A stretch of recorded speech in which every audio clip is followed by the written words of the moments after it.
hay circunstancias ni enfermedad. Cuando tú hablas, milagros veré. Yo quiero invitarles a que usted me acompañe en su Biblia y vaya conmigo al libro de Éxodo, capítulo 33, versículo número 12. Éxodo 33, versículo 12.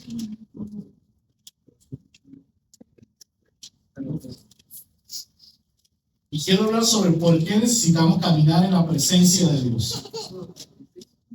¿Por qué necesitamos caminar en la presencia del Señor? Y en Éxodo capítulo 33, versículo número 12, vamos a hallar algunas de las razones. Habrá mucho en la Biblia, pero quiero limitarme a este texto. Y ya vamos a ver algunos ejemplos sobre por qué necesitamos la presencia de Dios en nuestras vidas. Yo creo que es una verdad que todos sabemos. ¿Cuántos saben que necesitan a Dios? Amén. Todos. Hoy nada más quiero reforzar, recordarle y animarle a buscarla todos los días. Dice la Biblia en el versículo número 12, en nombre del Padre, del Hijo y del Espíritu. Amén. Y dijo Moisés a Jehová: mira, tú me dices a mí, saca este pueblo, y tú no me has declarado a quién enviarás conmigo. Sin embargo, tú dices, yo te he conocido por tu nombre, y has hallado también gracia en mis ojos. Ahora pues, si he hallado gracia en tus ojos, te ruego que me muestres ahora tu camino para que te conozca, y halle gracia en tus ojos, y mira que esta gente es pueblo tuyo. Y él dijo: mi presencia irá contigo y te daré descanso. Y Moisés respondió: si tu presencia no ha de ir conmigo, no nos saques de acá. ¿Y en qué se conocerá aquí que haya dado gracia en tus ojos, yo y tu pueblo, sino que tú andes con nosotros, y que yo y tu pueblo seamos apartados de todos los pueblos que están sobre la faz de la tierra? Y Jehová dijo a Moisés: también haré esto que has dicho, por cuanto has hallado gracia en mis ojos, y te he conocido por tu nombre. Amén. ¿Por qué necesitamos estar en la presencia del Señor? Necesito hablar un poco del contexto en el cual Moisés habla con Dios en este momento. Moisés no es cualquier personaje en la Biblia. Es quizás el segundo, el tercero más importante.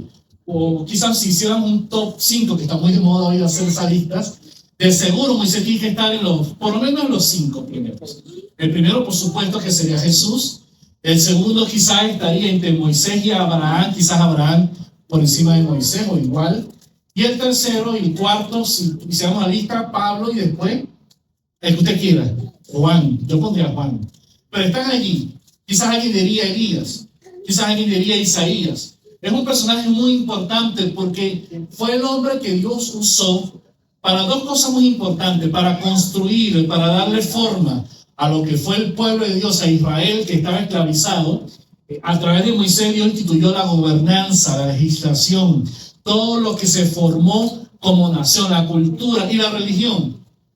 Fue la base para que el pueblo de Dios viviera ante la venida de Jesús. Y también fue un hombre muy importante porque nos legó lo que todos ustedes y yo conocemos y seguimos hoy en día. Aunque no seamos Israel, sí tenemos la ley principal en su base, que son los 10 mandamientos. Todo el mundo sabe, conoce y acepta los 10 mandamientos. Así que es muy importante. Además, fue el único hombre en la Biblia que nos revela la misma palabra de Dios, que hablaba con Dios cara a cara. Ningún ser humano, aparte de Jesús, tenía esta bendición de ver de alguna manera en una teofanía. ¿Qué es una teofanía? Es un concepto que nos dice que aunque usted y yo no podemos ver a Dios con nuestros ojos, en determinados momentos Dios se revela al hombre. Y aparece entonces la figura del Antiguo Testamento como el ángel de Jehová. Pero Moisés tuvo tal cercanía que hablaba con Dios cara a cara. Él vio a alguien que más nadie vio, en otras palabras. Él vio una forma de Dios. Él vio a Dios de tal manera que Dios dice que a nadie más le iba a hablar como Moisés, a quien hablaba cara a cara. O sea que alguien especial. Era muy importante. Y en este contexto, cuando Dios le abre y le entrega la ley, los 10 mandamientos, los principios por los cuales Israel se iba a regir y nosotros, Dios le entrega entonces los principios de la nación. Y después de ver cara a cara a Dios, baja donde está el pueblo. Pero el pueblo tenía un problema, que como ya tenía varios días sin ver a Moisés, porque tenía días ayunando en la presencia de Dios, digo, Moisés ya está mayor, ya está viejito, ya va siguiendo los pasos de O'Marley, algo así. Ya va contando los cumpleaños en décadas, ya no los cuenta de uno en uno, los cuenta de 10 en 10. Este hombre de seguro se murió allá arriba. ¿Quién sabe si ese hombre ya solo murió? Comió una bestia, se murió de hambre. Así que aquí se acabó eso que nos dijo Moisés. Vamos a hacer un nuevo Dios. Y dijeron, vamos a hacer fiesta a Jehová. Vean la frase que usaron. Pero aunque dijeron que iban a hacer fiesta a Jehová, hicieron fue una parranda. Se parece a la cultura de nosotros, a latinos. Que tenemos, vamos a hacer la fiesta de San no sé qué más, y lo que hay todos los días cerveza, lo que no hay buscar de Dios en esa fiesta. Donde más se vende alcohol, ¿cuándo es? Semana Santa. Y la segunda fecha, Navidad. Mis amigos, yo dejé de visitarlos porque muchas veces no hay nada cómo hacer, son mis amigos aún el día de hoy, pero como yo no bebía como ellos arrancaban el 15 para el 16, tú sabes, la misa de Reinaldo, ¿no? Y allí en mi pueblo, esos muchachos comenzaban a beber. Yo los iba a visitar al otro día, estaban durmiendo separados a las 4 de la tarde. Y arrancaban el 15 y terminaban, pasaban el 24, el 25, el 31, el 6 de enero, porque era el día de... Y eso se pegaba un poquito con el día de la Candelaria, que era el 2 de febrero. La fiesta religiosa es donde más se bebe, algo impresionante, ¿no? Una cosa que hay que analizar como ciudadanos de nuestros países, nuestra cultura. Así dijeron ellos, vamos a hacer fiesta a Jehová. Y armaron una rumba, una fiesta, bochinche, un quilombo de allá en Argentina, y comenzaron a hacer esta fiesta. Fiesta, por supuesto, hicieron todo lo que a Dios le... Entonces Moisés tiene una lista con 10 mandamientos y a todos los habían quebrantado. Moisés se molesta, usted sabe lo que sucede, rompe las tablas, por otra. Bueno, y en esa pelea con Dios, Dios por supuesto que se ofende y le dice a Moisés, tú no sabes lo que está pasando, pero abajo están haciendo una fiesta. Por lo tanto, yo voy a cumplir mi palabra. Yo los voy a llevar a la tierra prometida, pero yo con ustedes no voy más. Es decir, ser cristiano significa ser cristiano de lunes a domingo, todos los días de la semana. ¿Cuánto dicen? No el lunes y sí, el martes no. Ellos se habían olvidado. Ellos acaban de ofender a Dios, hicieron un becerro de oro, hicieron un desastre. Y allí se ofende el Señor con ellos. El Señor entonces le dice, vas a ir tú, pero yo no voy con ustedes porque yo soy santo. Y como yo soy santo, yo me ofendo de todas esas cosas que ustedes hacen. Y en mi santidad, ustedes no la van a soportar y van a morir en el camino. Es como si usted se acercara al sol. Usted sabe la temperatura que tiene el sol. Que alguien dice, ¿por qué no puesto un satélite allá? Porque no llega. Como cuando llega cerca se quema. Porque estamos hablando de millones de centígrados. Por lo cual el hombre no puede tocar la superficie del sol. Porque su naturaleza es una temperatura que en la Tierra no la conocemos. Estamos hablando de millones de grados centígrados Fahrenheit, o sea, cuál sea la medida. De la misma manera, usted y yo no conocemos la santidad de Dios porque somos pecadores. Usted y yo podemos ver a Dios de lejos, como el sol. Usted ve una fuente de luz muy lejos y vemos todavía hoy en día los efectos de la luz del día. Sentimos el calor, todos esos efectos, pero no podemos tocar el sol. De la misma manera, nosotros no podemos saber qué tan santo es Dios. Y esto es un problema, porque ¿cómo un Dios santo puede andar con alguien que no es así de santo? ¿Cómo usted y yo podemos tocar el sol? Nos quemamos. Sin embargo, Dios, por su misericordia, por lo que Cristo hizo en la cruz del Calvario, nos permite a usted y a mí disfrutar de lo que estamos haciendo hoy. A pesar de nuestras fallas, Cristo murió por nosotros y usted y yo hoy tenemos la presencia de Dios en nuestras vidas. Pero yo quiero significar qué significa caminar con esa presencia de Dios para hoy en día. ¿Qué significa para usted y para mí caminar? Y para ello, lo primero que quiero aclarar es qué no es la presencia de Dios. ¿Qué no es el sol en sí? Muchas veces usted y yo asociamos la presencia de Dios con lo que sentimos cuando adoramos a Dios. ¿A cuánto le gusta adorar a Dios? Amén. ¿Y qué siente usted cuando adora a Dios de corazón? Lo que sentimos en ese momento, emociones, sentimientos. A veces sentimos algo sobrenatural, sí, pero la presencia de Dios no es mi emoción, es la naturaleza de Dios manifestándose a mi vida. En otras palabras, cuando usted sale hoy acá, usted va a sentir el calor, pero usted no siente el sol, lo que usted siente es un efecto del sol. Cuando adoramos a Dios, lo que sentimos es un efecto de la presencia de Dios. Ese efecto en usted y en mí produce paz, produce alegría, gozo, pero la presencia de Dios es más que el momento de la oración, porque si la presencia de Dios es lo que sentimos cuando cantamos, cuando dejo de cantar se va. No, sigue allí. Lo que sentimos es un efecto de la presencia de Dios, pero no es la presencia de Dios. La presencia de Dios es más grande que eso. La presencia de Dios no es un fenómeno físico. ¿Cuántos de ustedes han ido a un culto y han sentido algo sobrenatural en el ambiente? Amén. Algunos hasta se quebrantan, lloran, caen en el suelo. Todo eso pasa. Algunos abusan de esos efectos. Pero yo tengo que testificar que yo sí he sentido sobrenaturalmente también el toque de Dios en mi vida. Y me quebranto y todo lo demás. Pero no es eso. Si yo creo que la presencia de Dios es eso, cambio el orden. Y pienso que eso es la presencia de Dios. Y estoy confundiendo realmente la esencia de Dios. Por eso usted y yo vemos que hay gente que entonces abusa de esto. Y hay servicios donde el hermano no puede predicar o cantar porque se vuelve un desorden en el culto. Y el apóstol Pablo me dice que las manifestaciones de Dios son para provecho de la iglesia. Sí, Dios se manifiesta. Sí, Dios nos habla. Sí, Dios sana. Pero nada de eso es más importante que la palabra de Dios en nuestras vidas. Por eso el apóstol dice, si alguno tiene lenguas, si habla en otras lenguas, somos una iglesia pentecostal nosotros, y creemos que Dios puede manifestarse hablando en otras lenguas. Eso lo creemos. Pero ¿qué dice el apóstol Pablo, que también lo creía? Si alguno habla en nombre de Dios, hable. Pero si no hay una interpretación, ¿qué tiene que hacer esa persona? Estar en silencio. Es para sí.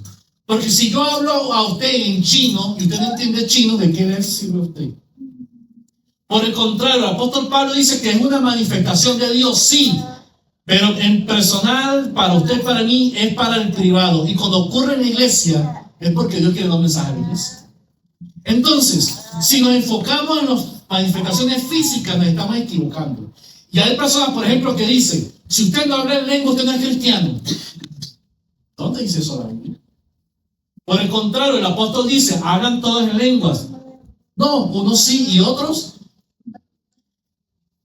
Y lamentablemente muchas veces las iglesias confundimos esas manifestaciones con lo que verdaderamente es la presencia de Dios.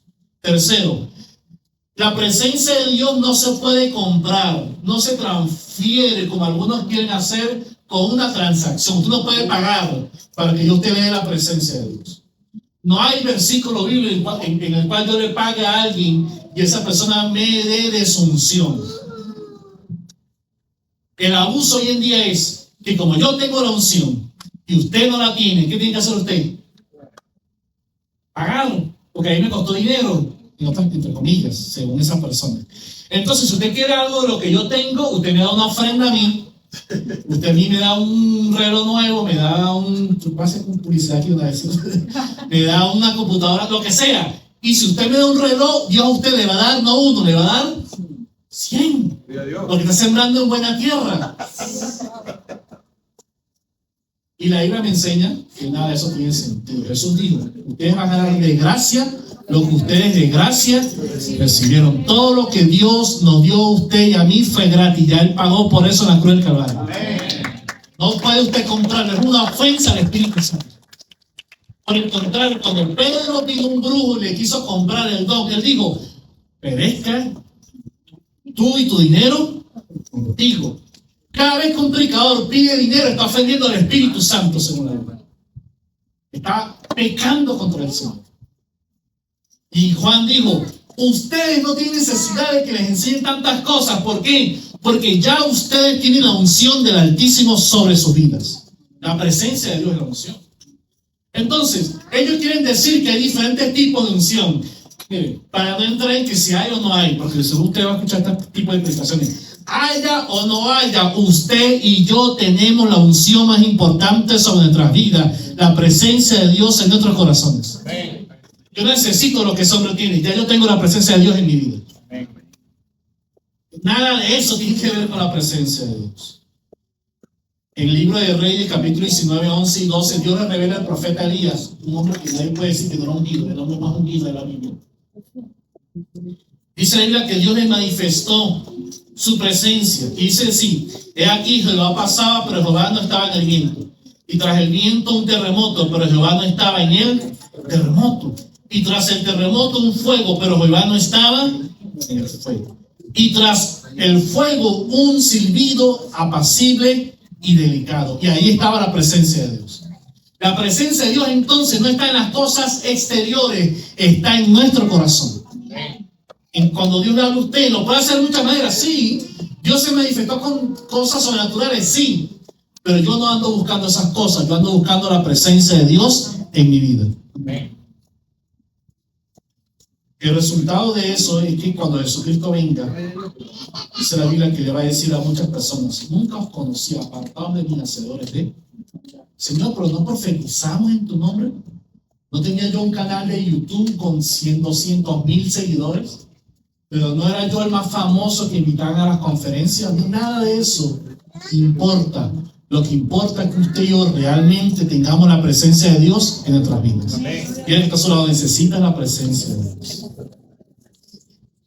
¿Qué se necesita? ¿Qué se significa caminar en la presencia de Dios? Caminar en la presencia de Dios no es solamente lo que yo siento en el mundo. No. Es una relación de todos los días. Entonces no es un evento, es una relación con Dios. Dios es su amigo.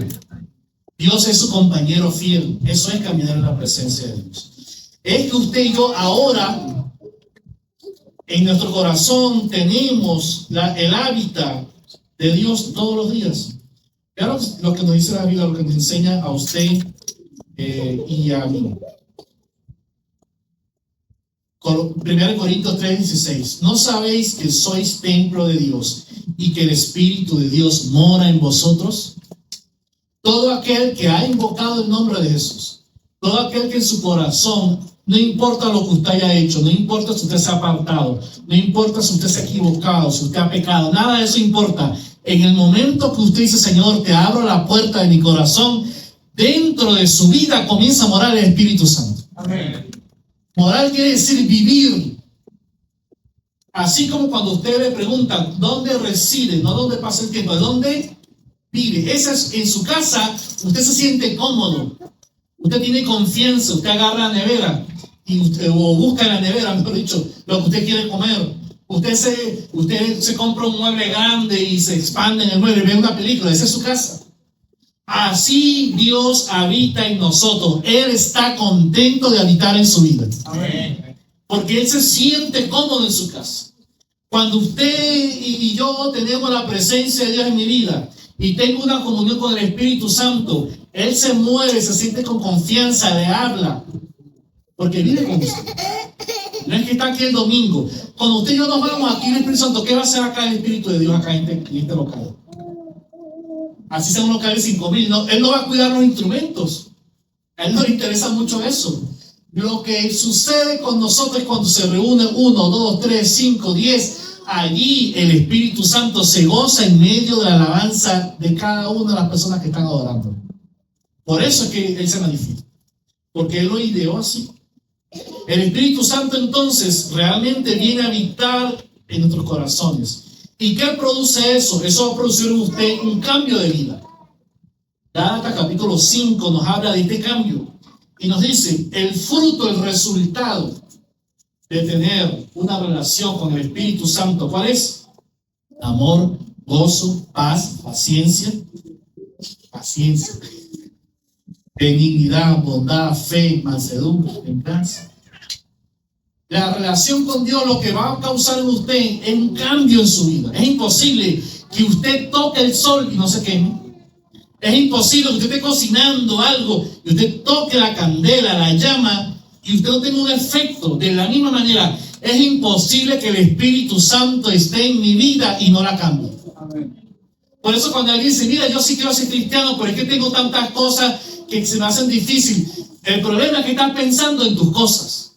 Al Señor no le interesan tus cosas malas. Lo que a Él le interesa es que usted y yo nos acerquemos a Él y Él se va a hacer cargo de quemar, de quitar todo eso que a usted a mí nos está dañando. Usted no lo puede hacer, yo no lo puedo hacer. No hay un método psicológico. Por eso es que los psicólogos fracasan en las teorías de las conductistas o cognitivas. Porque todas las teorías que ellos tienen tratan de amoldar la conducta, pero chocan contra el problema mayor del ser humano, que es el pecado que hay en usted y en mí. Entonces hay personas que logran corregir algunas cosas, sí, pero la más profunda es el pecado, lo que a usted y a mí nos lleva a lo mismo. No lo pueden transformar. Por eso dice el profeta, cambiará al hombre su color de piel. Puede un hombre que mire, Michael Jackson lo intentó y cómo se veía. Usted sabía que no era natural. Todo aquel que está en la presencia de Dios va a cambiar. ¿Qué le va a traer a usted la presencia de Dios? Rápidamente, primero, le va a traer paz. Lo leímos hace un momento, Éxodo 33:14. Mi presencia irá contigo y te daré. ¿Qué quiere decir esto? Moisés estaba estresado. Moisés dijo, Señor, ¿en qué problema me metí? Me pusiste a liberar a este pueblo. Y aquí Moisés tuvo palabras que son un poco difíciles de decírselas a Dios. Dios le dijo, vas a ir tú con tu pueblo, dijo Dios a Moisés. Y al principio cambió. Y yo lo voy con ustedes. Y Moisés aquí le dice, Señor, este es tu pueblo, le dice. En verdad yo estoy aquí porque tú me metiste en este problema. Yo no te estoy obedeciendo. Pero Dios, no sé qué voy a hacer. No sé cómo lo voy a solucionar. Lo único sé es que si tú vas conmigo, yo voy a tener descanso. Aleluya. Hermano, la actitud que debemos tener es esta. No sé cómo voy a salir de la situación en la cual estoy, pero yo sé que si Dios va conmigo, Él me va a dar paz. Amén. Él lo va a ayudar a usted. El estrés no va a dominar su vida. Usted no tiene que estar sometido a noches sin dormir. Cuando yo entendí este tipo de enseñanzas, siendo joven, desde ese momento, hermano, yo no paso noches en vela. Me preocupo, claro que sí, pero me preocupo de día, no de noche. Yo tengo que dormir, ¿por qué? Porque mañana tengo que trabajar, porque hay cosas que no se van a resolver en el insomnio. Por más que yo saque cuenta, por más que yo calcule, yo no puedo controlar lo que va a ser el presidente de esta nación, el Congreso, el gobernador, el jefe, nada de eso controlo. Lo único que yo puedo controlar es que a partir de ahora mi vida va a estar en las manos del Señor. Esa es la única decisión que yo tengo, en verdad. ¿Cómo puedo hacer yo para salir de ciertas cosas? No puedo. El Señor le dice, tranquilo, Moisés, te escuché. Si tú caminas conmigo, si este pueblo se deja hacer esas cosas, si tú ayudas a que ellos me obedezcan, yo voy a hablar contigo. ¿Qué significa eso? Primero, te voy a dar paz. En tu familia vas a tener paz. En tu trabajo vas a tener paz. En tu situación económica vas a tener paz. En tu situación migratoria yo te voy a dar paz, porque yo voy a estar contigo por donde quiera que tú vayas. ¿Cuánto creen que eso va a hacer? Segundo, el Señor le dice a Moisés, los voy a guiar. Otro efecto es que el Señor va a estar con ellos guiándoles. Dice en el versículo 21. Y dijo Jehová, he aquí un lugar en la peña, y cuando pase mi gloria, yo te pondré una hendidura de la peña y te cubriré con mi mano hasta que haya pasado. Después apartaré mi mano y verás mis espaldas, mas no se verá. El Señor tenía tanto detalle con Moisés que le mostraba lo que iba a suceder hasta cierto punto. Le mostró su gloria y luego, bueno, ya en ese momento, Dios tenía con ellos un trato en el cual, donde quiera que Dios se posaba de una manera física, ¿Cómo lo hacía de día? Con una nube, una columna de nube. Algunos dicen que era así, otros dicen que era de esta manera.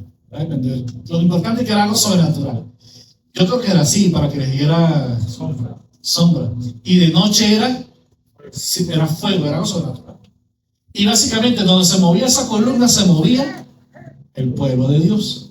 A veces esa nube duraba allí semanas, meses. Ellos no se movían.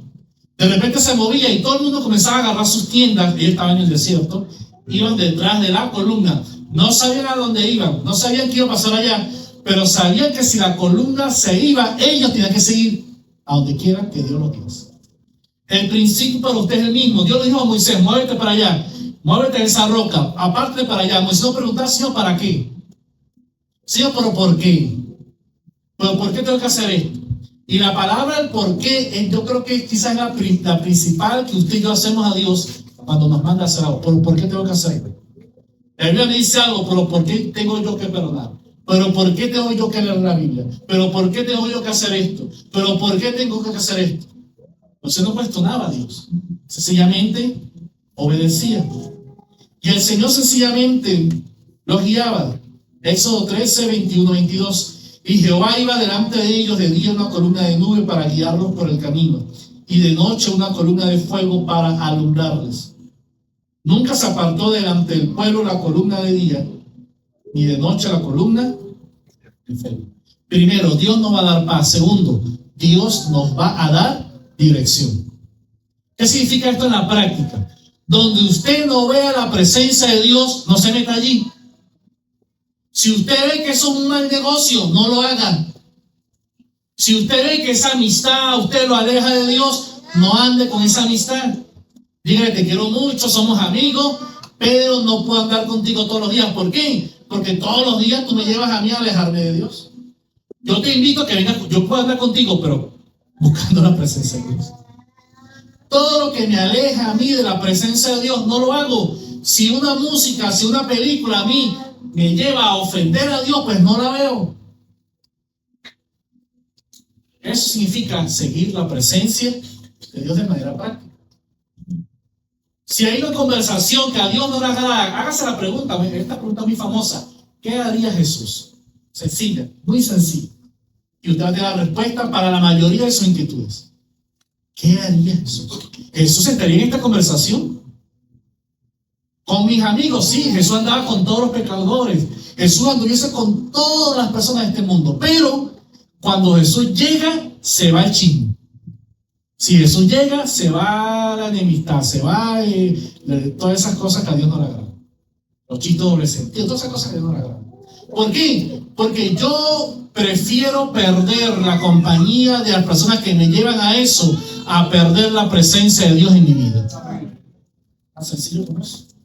Tercero, otro efecto de la presencia de Dios. Éxodo 33, 16.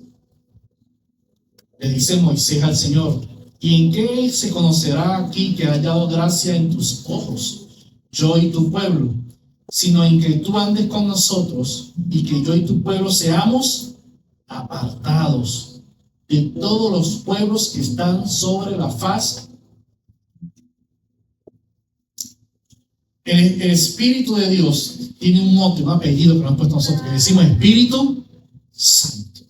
¿Qué significa la palabra santo según la Biblia? La traducción más sencilla al español es apartado. Apartado.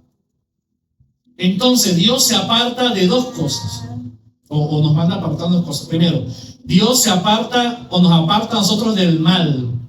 Eso se llama el pueblo santo, un pueblo apartado para Dios, un pueblo consagrado para Dios. Cuando dice santo es que Dios no se junta con el pecado. Es imposible. Usted puede llevar un pedazo de hielo grande y ponerlo en el sol. ¿Qué va a suceder con el hielo? Son de naturaleza, lo va a freír, lo va a derretir. Dios con el pecado, Dios no puede vivir con el pecado. Por eso que en el cielo dice la Biblia que no entrará ninguna cosa, nada que esté contagiado, contaminado del pecado. Significa entonces primero apartado de, y también significa, cuando Dios dice un pueblo santo, es un pueblo que ha sido apartado del mal. ¿Pero apartado para qué? para estar con Dios. Apartado para, así tiene dos significados. Apartarse del mal, pero al mismo tiempo que yo me aparto del mal, me acerco al bien que es la presencia de Dios. Cuando la Biblia entonces le dice a Israel, yo a ustedes los voy a santificar, ¿qué le está diciendo? Les voy a quitar todo lo que en su vida les hace daño, el pecado. Y segundo, los voy a apartar para mí, para que estén en mi presencia. Estar en la presencia de Dios significa que usted y yo somos diferentes entonces. Lo tercero que hace la presencia de Dios en mi vida es que yo voy a ser diferente a los demás. No porque sea mejor, yo soy igual, sino porque ahora la presencia de Dios rige mi vida y entonces todo tiene que ser diferente. Usted y yo estamos santificando acá 1 hora y media a Dios. ¿Por qué? Estamos apartando 1 hora y media del domingo para buscar la presencia de Dios. Eso significa santificar a Dios. Santificar no es echar aceite a algo. Esta es otra tradición que tenemos los cristianos pentecostales, que le echamos aceite a las cosas para ungirlas con aceite. Muy bien, sí, pero eso es un símbolo. Eso no tiene nada. Alguien que no cree en Dios puede hacer lo mismo. Lo que tiene significado realmente es la presencia de Dios habitando en nosotros. Amén. No los bienes materiales. No los bienes materiales. Son cosas que Dios usa. Esta bocina y corneta, como decimos nosotros en nuestro país, mañana puede estar en una discoteca. ¿Sí o no? Esta batería, este micrófono, ya lo puede usar un político a decir las mentiras que a ellos les gusta enumerar. Así que lo que es, ¿por qué esto es santo? Porque estamos usando para el servicio de Dios, pero lo dejamos usar y deja de ser santo. Santo quiere decir apartado, eso es todo, consagrado a Dios.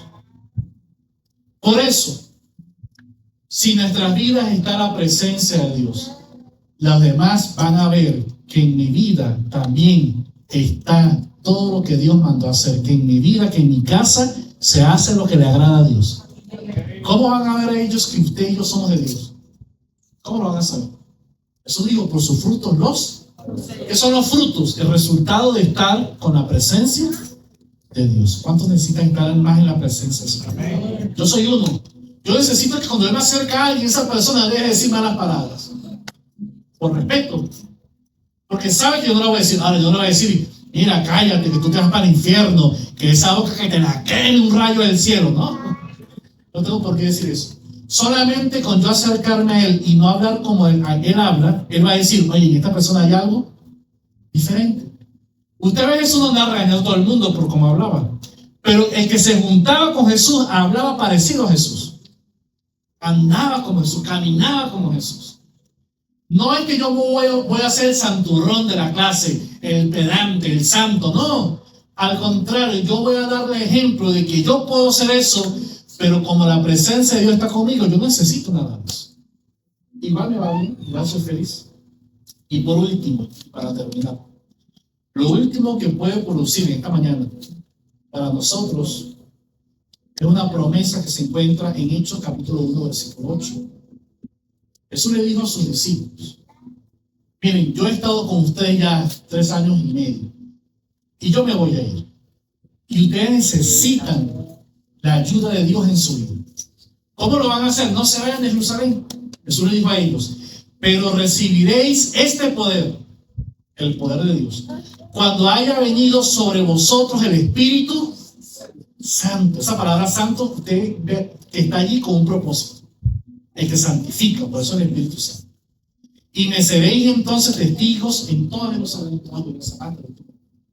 Jesús está diciendo, para ustedes vivir la vida cristiana, necesitan tener el poder del Espíritu de Dios en su vida, la presencia de Dios. La única manera que usted y yo tengamos la victoria que necesitamos, tengamos esa paz, la dirección, tengamos lo que usted a mí nos ayuda a tener la victoria, es que estemos en la presencia de Dios.